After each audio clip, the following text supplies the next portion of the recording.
हमारा झंडा इसलिए नहीं फहराता क्योंकि हवा चलती है।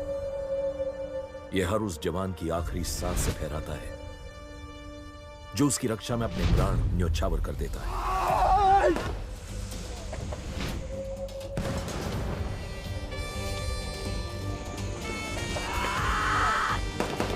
भारतीय सेना इस देश की मुट्ठी है जिसकी उंगलियां हैं उसकी रेजिमेंट्स।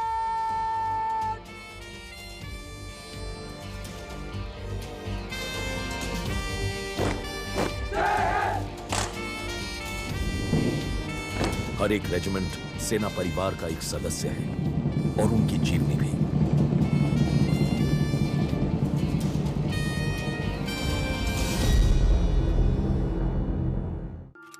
यह कहानी है 200 साल पुरानी। यह कहानी है डोगरा जनरल जोरावर सिंह की। हर हर महादेव के जयकारों के बीच मानसरोवर झील के सामने जंग से वापस लौटी जोरावर सिंह की सेना नतमस्तक थी। कैलाश पर्वत की वादियों में उस दिन खून बहा तिब्बत के लिए। भारत ने पिछले 800 साल में तमाम राजा महाराजा, सल्तनतें, सेनाएं देखी, लेकिन जोरावर सिंह की टक्कर का कोई योद्धा नहीं देखा।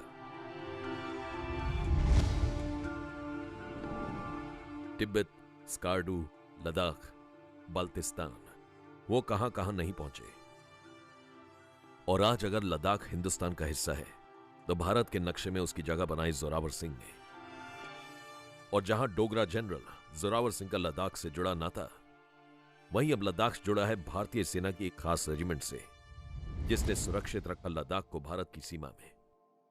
1947 पाकिस्तान लगातार जम्मू कश्मीर में घुसपैठ कर रहा था और इस बार टारगेट लद्दाख की राजधानी लेह।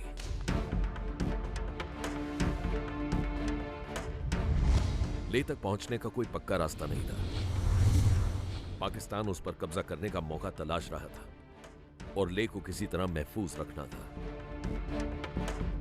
और इस काम के लिए सामने आए दो जांबाज अफसर और भाई, मेजर प्रीति चंद और मेजर खुशल चंद।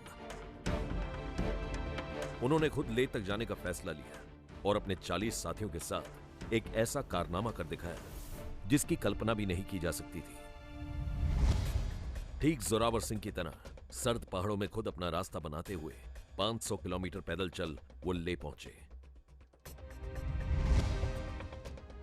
उनका लक्ष्य था एक हवाई पट्टी तैयार करना और दुश्मन के खिलाफ लड़ने के लिए एक सेना खड़ी करना। दोनों काम उन्होंने बखूबी निभाया।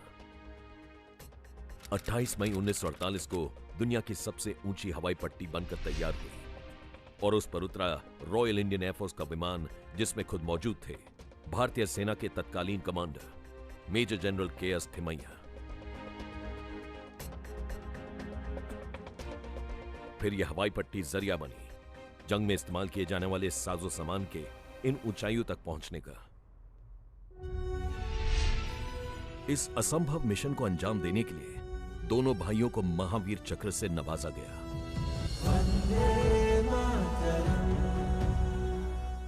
सेवियर ऑफ लद्दाख के नाम से मशहूर ये जांबाज अफसर और उनके निडर साथी थे डोगरा रेजिमेंट के।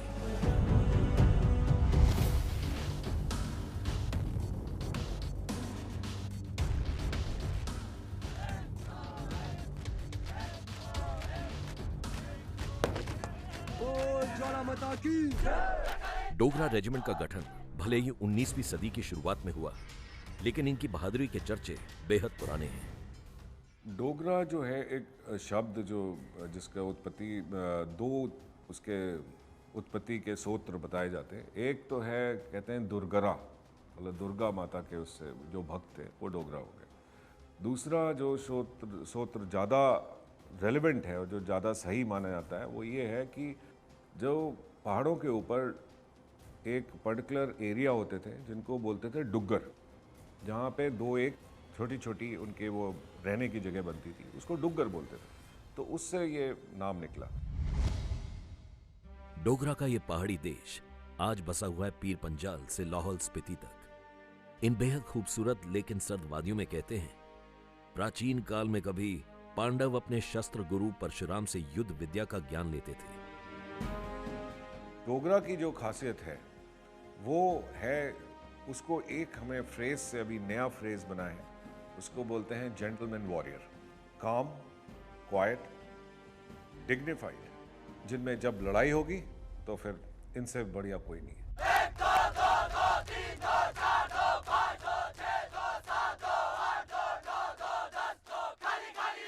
कहने की बात यह है कि इन्फेंट्री में यही माना जाता है कि सबसे ज़्यादा दिमाग और इंटेलिजेंट जवान अगर है तो वो है डोगरा रेजिमेंट का। President Zakir Hussain inspects the Dogra regiment on the occasion of the presentation of colors. It's a proud and memorable day for the Dogras, renowned for courage and chivalry. Dogra समुदाय का सैन्य इतिहास सदियों पुराना रहा। अरसों पहले हिंदुस्तान की जमीन पर हक जमाने वाले हमलावर, या कहे घुसपैठी, हिंदुस्तान की पहाड़ियों की ओर से ही आते थे। और डोगरा समुदाय के लोग, जो आमूमन इन पहाड़ियों में रहते थे, पहली ढाल के समान थे। डोगरा राजवंश हिंदू डोगरा राजपूतों से बना था और इनके राजा थे गुलाब सिंह। गुलाब सिंह महाराजा रंजीत सिंह के दरबार के खास थे और जम्मू कश्मीर का राज्य उन्होंने ही राजा गुलाब सिंह को सौंपा। और खास डोगरा जवानों की पहली सेना 1830 में डोगरा राजा महाराजा गुलाब सिंह ने खड़ी की और राजा गुलाब सिंह की ही फौज के कमांडर थे जोरावर सिंह। 1841 तक तिब्बत, बाल्टिस्तान और लद्दाख के अंदर बहुत ही जंग लड़े और हर एक के अंदर इन्होंने जीत हासिल किया। इस किस्म के जनरल कम ही पैदा होते हैं जो कि इस प्रकार के अपने दिखाते हैं। उनके पास कुछ भी नहीं था, लेकिन उनके पास में करेज थी, उनके पास मेंटल ताकत थी और उनके पास में यही डोगरा जवान थे। जहां ये फौज डोगरा राजा गुलाब सिंह ने खुद खड़ी की थी, तो वहीं 1846 में अंग्रेजों ने डोगरा जवानों की एक अलग डोगरा पलटन बनाई। लेकिन स्थायी तौर पर भारतीय सेना के लिए एक पूरी रेजिमेंट ईस्ट इंडिया कंपनी ने तैयार की बंगाल इन्फेंट्री की। 37, 38 और 41 रेजिमेंट को जोड़कर।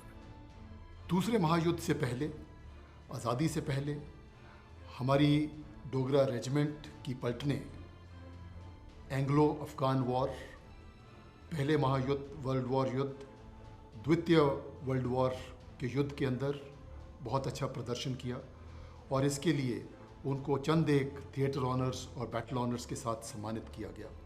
हमें 3 व्यक्तिगत रूप से बहादुरी दिखाने के लिए विक्टोरिया क्रॉस और 38 मिलिट्री क्रॉस के साथ सम्मानित किया गया।